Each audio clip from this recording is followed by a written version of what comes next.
technologies are increasingly powerful technologies are being deployed at faster and faster speeds, and often without oversight over the rules around it. And we know that technology is being deployed often with the assumption that technology will fix our existing brick and mortar systems. And, I'll just give you the overview now.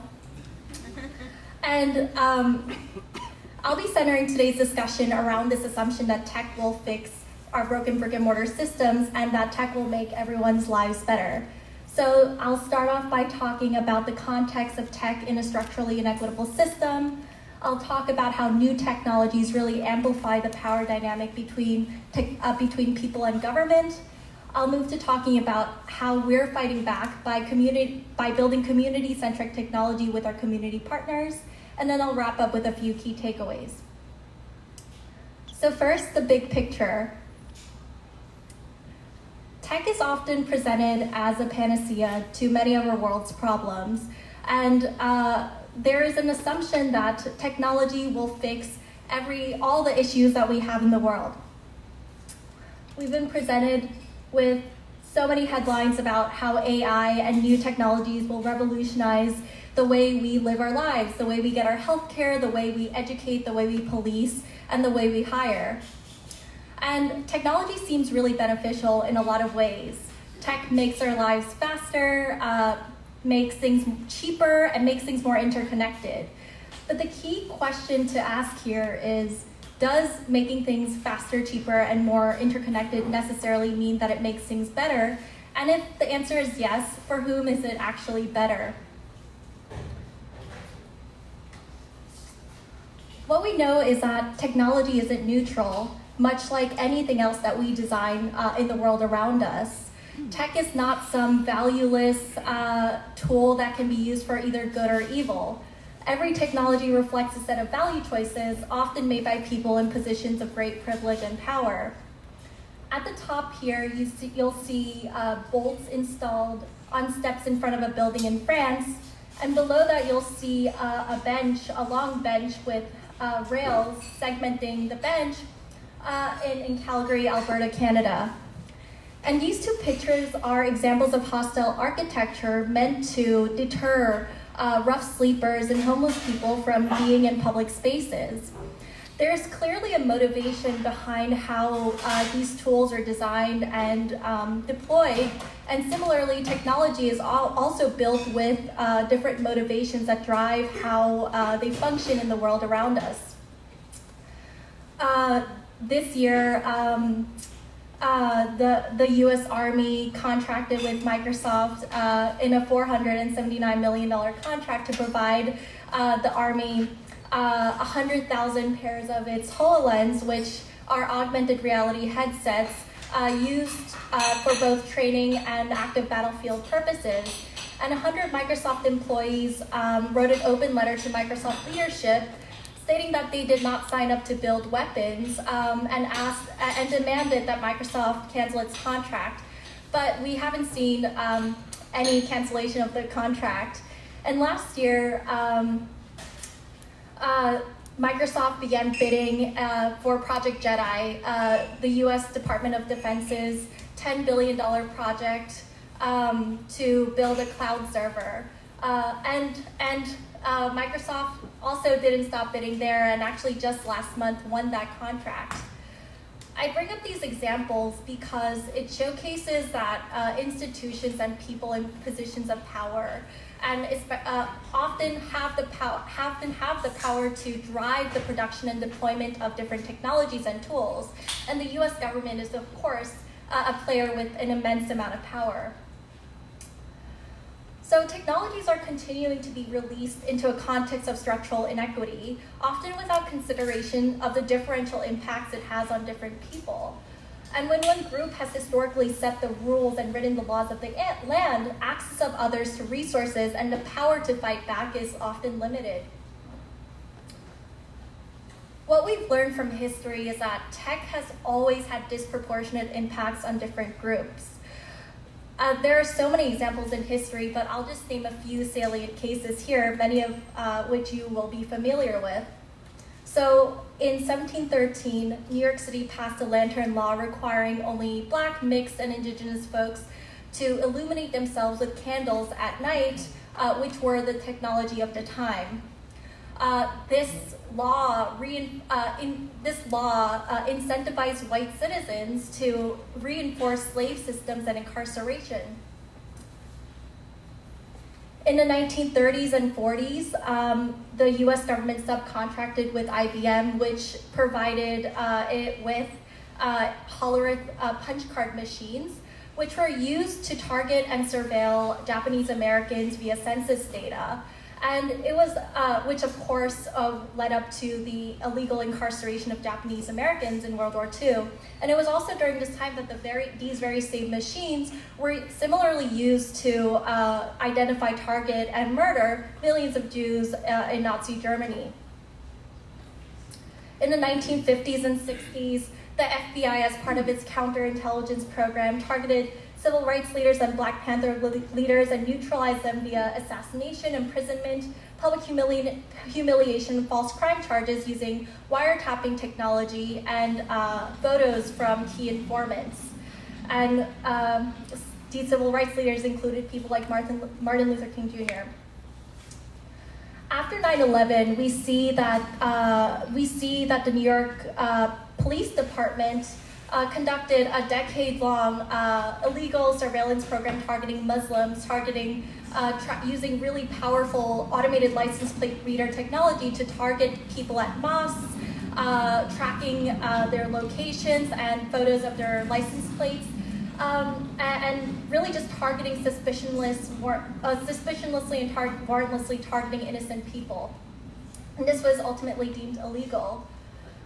And recently, we know that ICE has continued to target immigrants for deportation and has been increasingly using more and more powerful tools like automated license plate reader technology, cell snooping devices, and facial recognition technologies. So we know that there is a long history of technology having disproportionate impacts on different members of our community. But that hasn't really been that hasn't really phased the tech optimism until quite recently. And 2018 was really a year of reckoning for a lot of tech companies, tech workers, and the general public. It was a year where we saw Cambridge Analytica, which of course is when Facebook provided the data firm that President Trump used to target voters with 87 million users' personal information without obtaining consent. Project Maven, where Google contracted with the U.S. Department of Defense to provide artificial intelligence technology to improve the accuracy of its drone strike missiles. Project Jedi, which I referenced earlier, and Amazon pitching its facial recognition technology to ICE.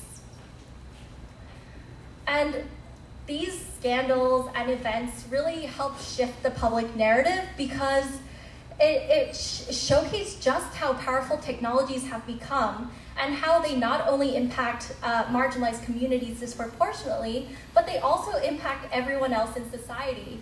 And it was in 2018 that campaigns like We Won't Build It and No Tech for ICE were launched and continue to help push back against this assumption that tech will benefit everyone. And they're continuing to showcase just how powerful and interconnected these new technologies have become. So now that we've talked about the long history of technology having disproportionate impacts, let's actually talk about the new technologies that we're talking about and that we're focusing on at the ACLU. And these are artificial intelligence and automated decision system technologies. So I'm sure a lot of you here in the room are already very familiar with AI and ADS, but I'm just going to give a quick overview so that we're all on the same page. So to put it very, very simply, AI is a field of computer science dedicated to building machines that solve problems usually solved by humans. And a specific application of AI called machine learning utilizes enormous quantities of data to learn how to solve these problems.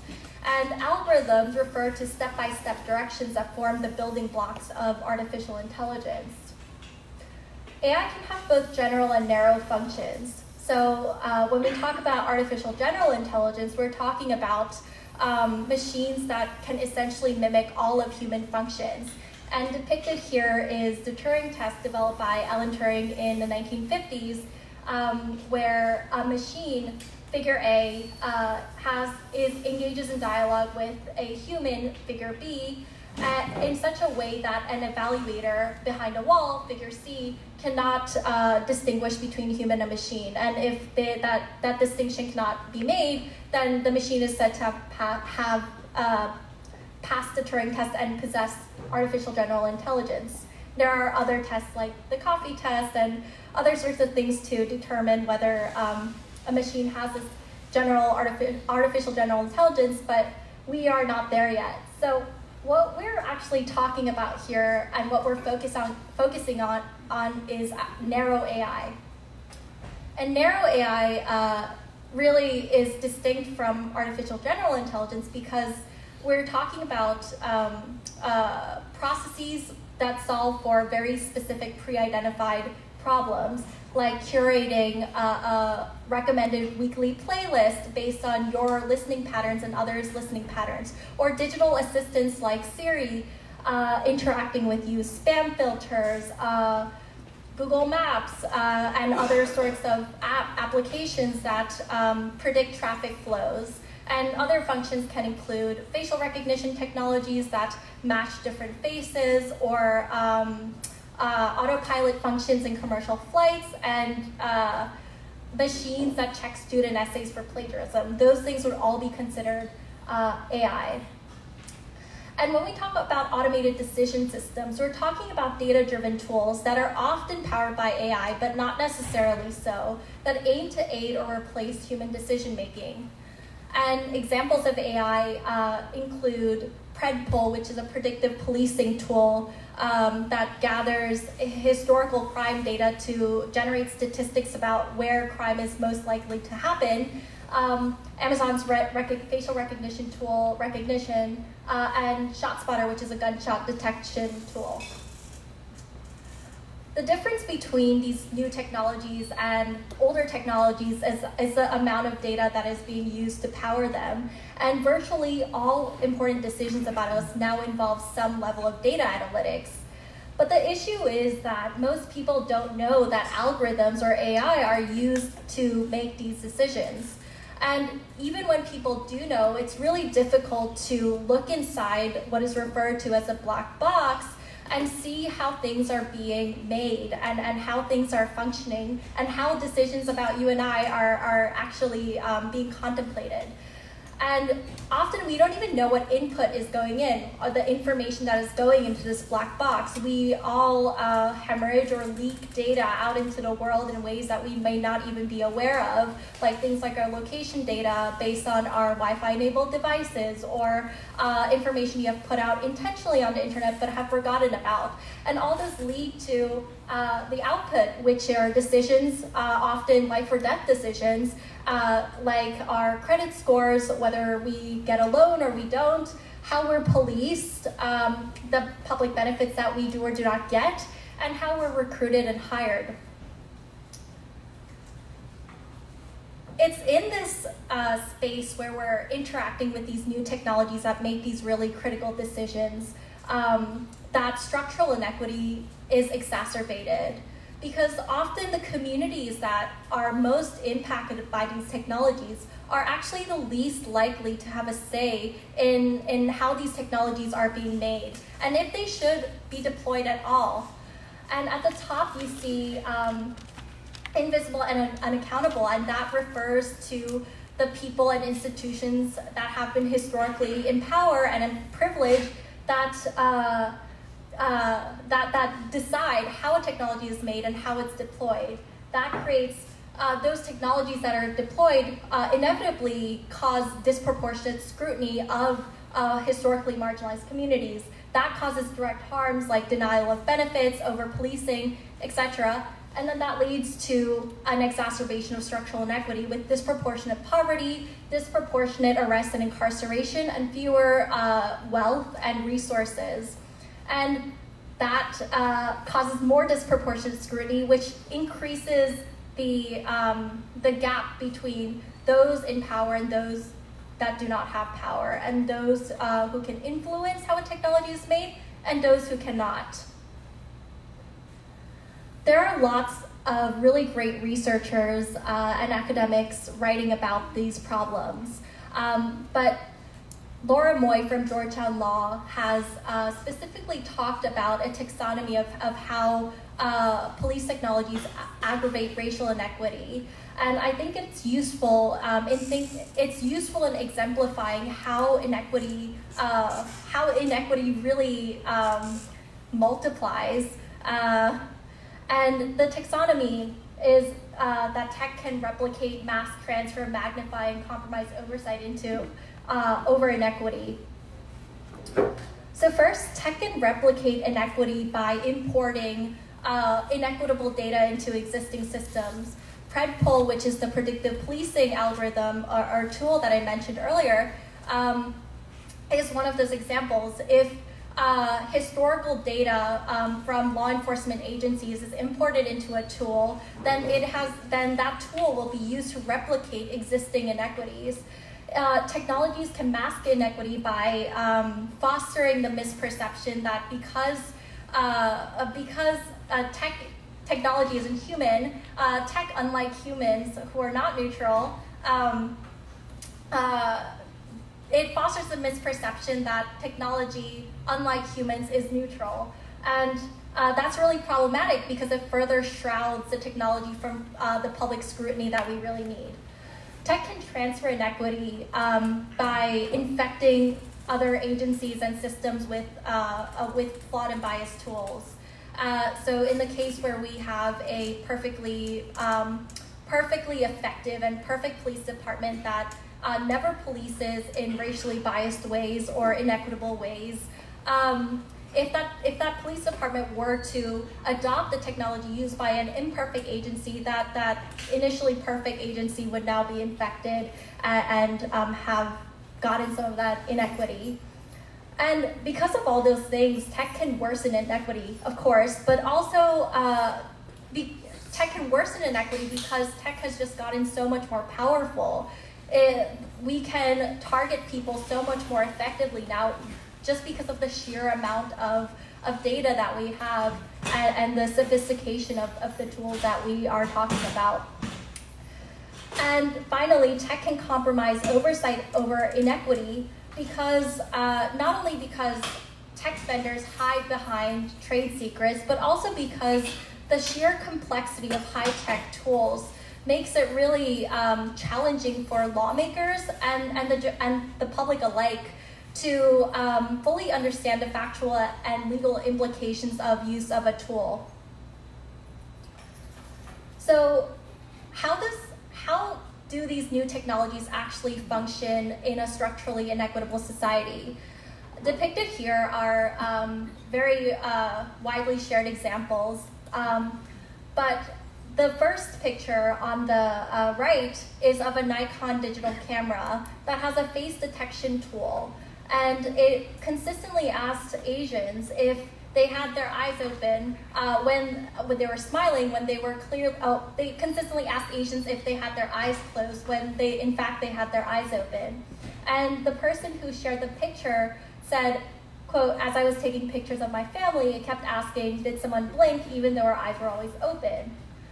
On the left, we have a screenshot of the Google Photos app that incorrectly tagged a black couple as gorillas.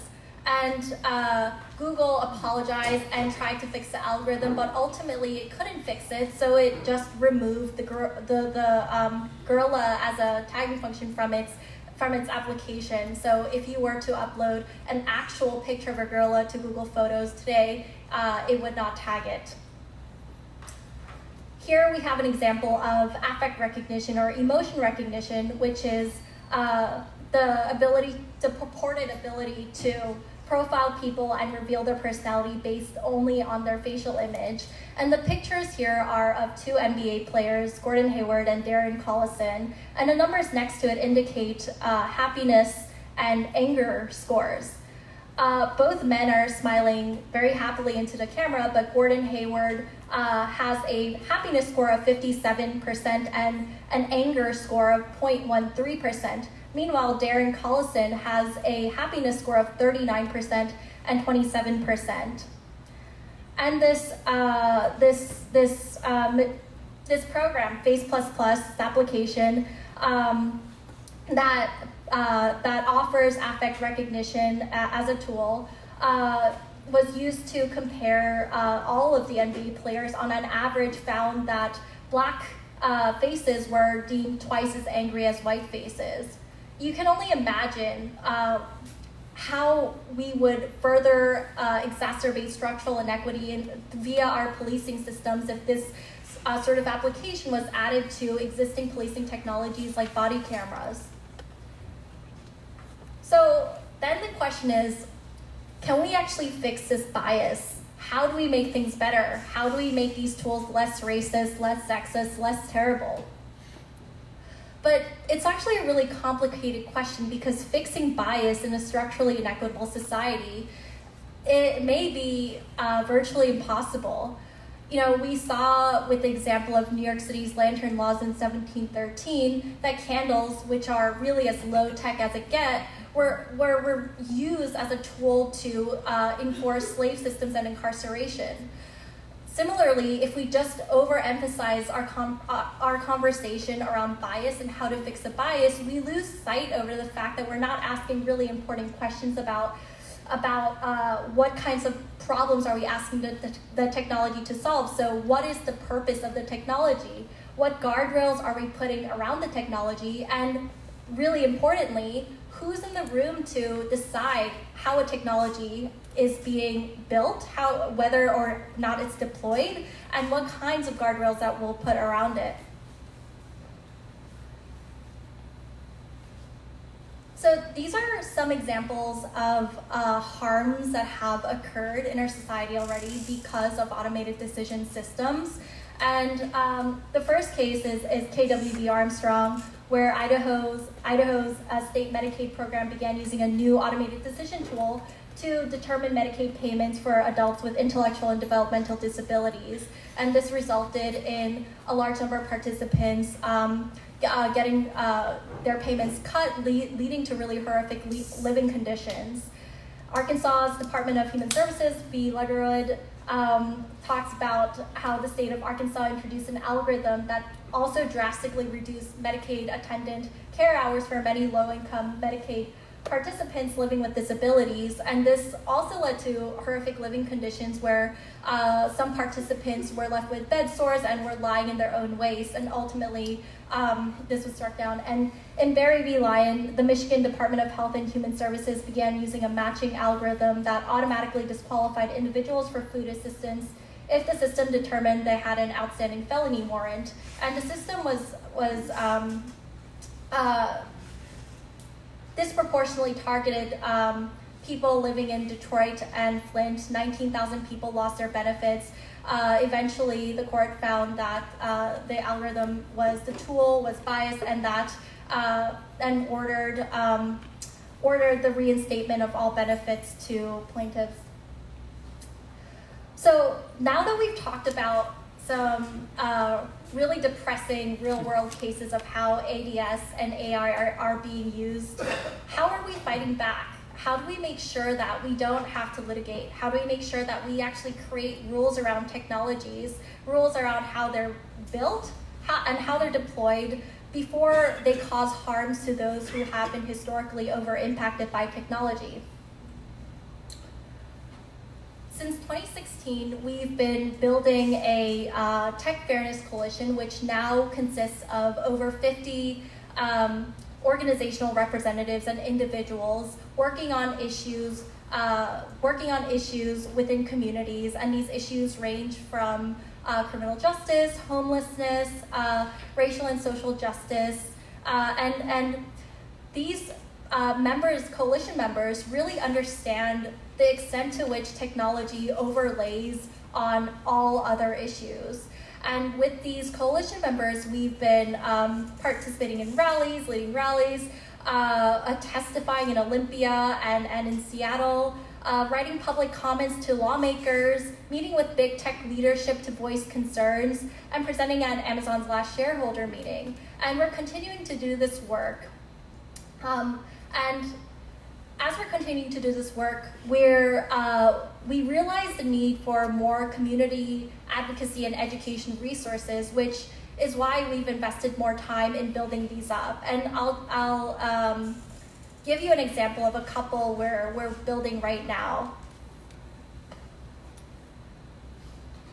So the first resource we're building is an algorithmic equity toolkit, and depicted here is a prototype built by the UW Data Science for Social Good team, and we're continuing to iterate on this toolkit with the Critical Platform Studies group, which consists of Mike Cattell, Peaks Crafts, and Meg Young. And we're working together to build a tool that helps community members, non-technical community members, really easily be able to identify what is and what is not an ADS. This tool has 3 key components. It has the flowchart function, which, of course, this is not in its final form, but would help people go down and see, hey, is this tool that my city has just acquired an ADS? And the second part of the toolkit is a questionnaire that community members can use to go to their policymakers and have a conversation about whether the tech has been adopted and is being implemented in fair and accountable ways. And the third part is a interactive facial recognition demo using web-based celebrity photos to really showcase how bias enters a tool like facial recognition, which is a form of ADS. The second tool I'm going to share with you today is the Watching the Watchers Workshop Toolkit. And we are building this in collaboration with the Covalence.org team, which consists of Catherine Ye, Jean Jung, Bonnie Fan, and Micah Epstein. And the purpose of this tool is to really empower community members to lead counter-surveillance 101 workshops themselves. We piloted 2 workshops last month, and these pictures are from the workshops. Part of the workshop includes a walking tour where participants walk around downtown Seattle and identify pieces of surveillance infrastructure like Amazon Go, traffic cameras, ALPR, SDOT's Cyclic Ax, which I'll talk about soon, and the NSA wiretapping site. And then another part of the workshop toolkit involves mapping oral histories of our surveillance economy, where participants listen to stories and also have the opportunity to physically draw on posters, physically connecting the dots between how our data is being shared and used in the world. And these toolkits are, we're building these toolkits because we understand that a lot of the community groups that we work with already have so much expertise. They are experts in understanding how tech impacts them in disproportionate ways. But we really want to equip people with the knowledge and the language to articulate how those harms are being done in the context of technology. So we are really excited about these projects and are excited to use them in the context of some of the legislation that I'll now talk about. So here in Seattle, we have the Seattle Surveillance Ordinance, which I'm sure many of you are familiar with. It was a law first passed in 2012. It was heavily revised and improved in 2017 and last amended in 2018 to critically create a community-based advisory working group, which we are a part of. And this is a law requiring public oversight over any surveillance technology being used by Seattle government agencies. And through this process, we've gained a lot of transparency. We've learned about technologies we had no idea were being used in Seattle, but it's also shown us that there are a lot of problems in how surveillance technologies are being used here in Seattle. And we're still working through the implementation process now, and we reviewed 14 of the 29 technologies that the city has deemed a surveillance technology. And I've put pictures of three of the most concerning technologies we've seen so far. SPD's ALPR, SDOT's Cyclic Ax, and SPD's CopLogic technology. And we have comments on all of these on our website, and they're also available on the city website, as well as everyone else's public comments on these technologies. So I really welcome you to go read them or talk to me afterwards if you want to learn more about these technologies. But I'm just going to be briefly talking about Cyclic Ax, which I would say is one of the most concerning technologies we've found thus far. So Cyclic Ax is, again, this little box, but it's a sensor that tracks all Wi-Fi enabled devices within range to calculate travel times for the Seattle Department of Transportation's purpose of traffic management. And there are over 300 of these installed on intersections in Seattle, and they suck up all of any Wi-Fi enabled devices, unique identifiers, which are called MAC addresses. And they send reports on these addresses, the location and the time to Cyclic Ax for processing. And we found this, as we were looking more into the technology, we found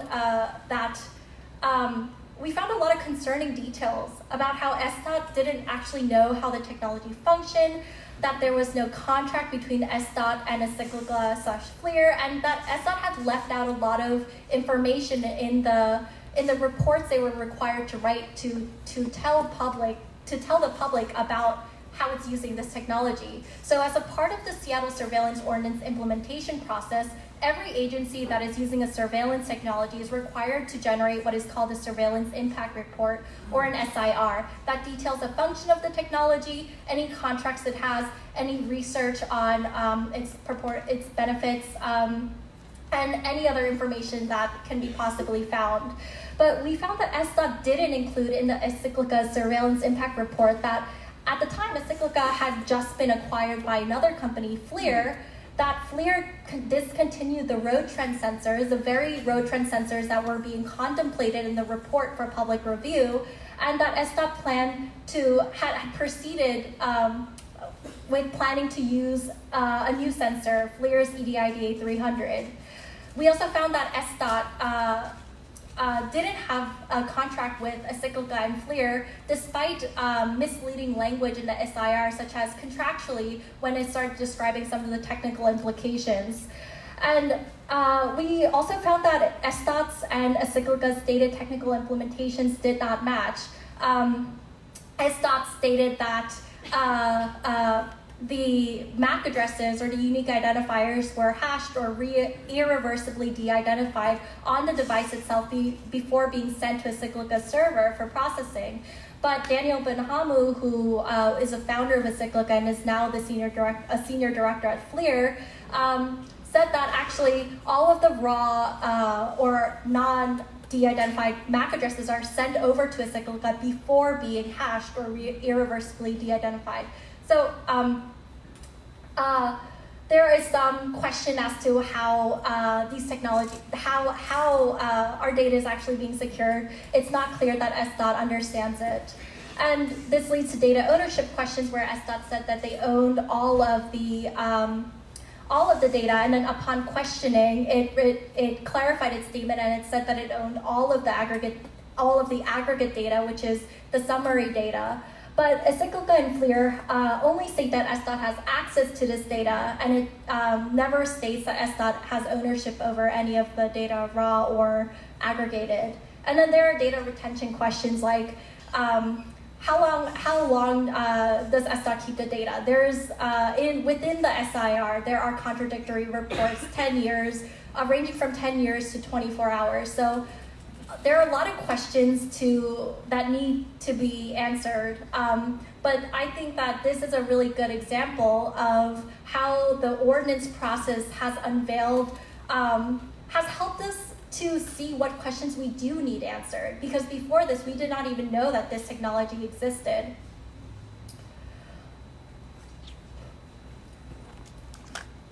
Moving on to our work in Washington State. Last year, we introduced and reintroduced 3 bills. So the first is the Face Surveillance Moratorium Bill, which we will reintroduce in the 2020 legislative session, which puts a temporary ban on the use of facial recognition technologies, the use and purchase of facial recognition technologies by any agency in Washington State until they can prove that it isn't biased.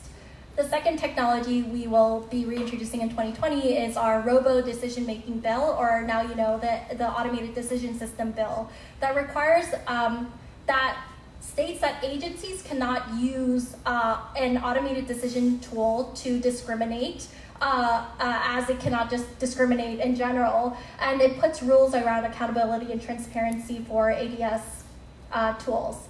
The third is a common sense license plate data security bill, which is our automated license plate reader bill that puts really basic safeguards around how you can delete, that you must delete the data after a specified period of time, that you need a warrant to use the ALPR technology, and puts rules around a really powerful technology that we've seen abused over and over again.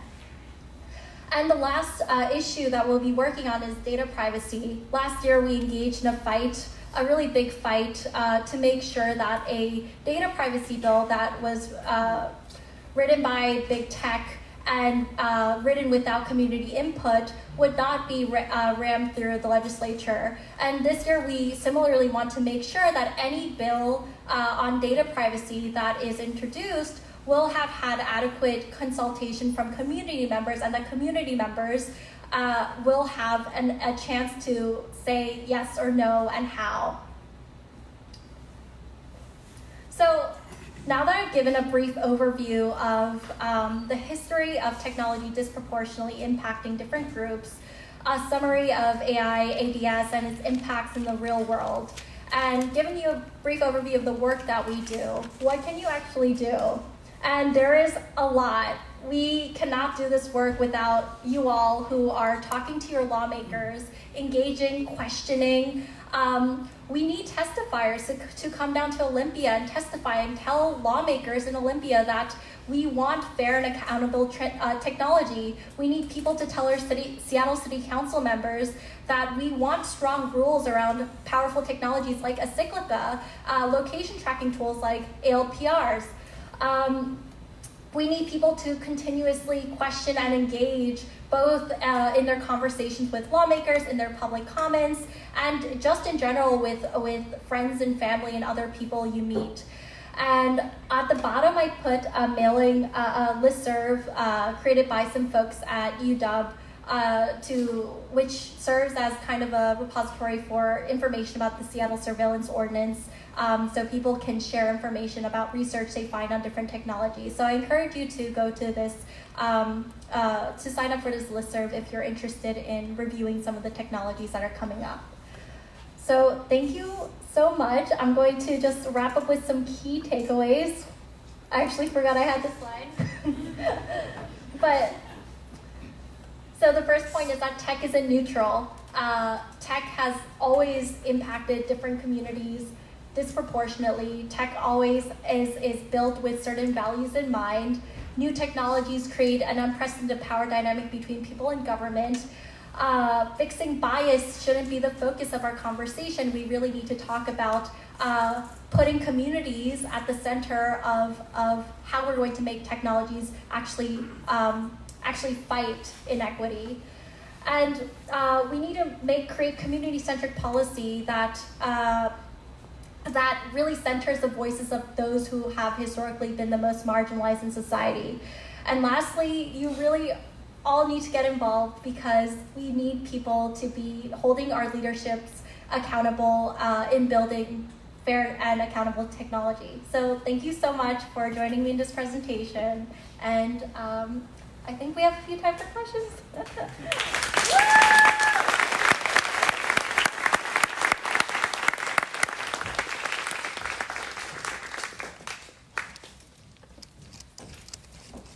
Yes, we have time for questions. You don't get to leave because I'm not answering your questions.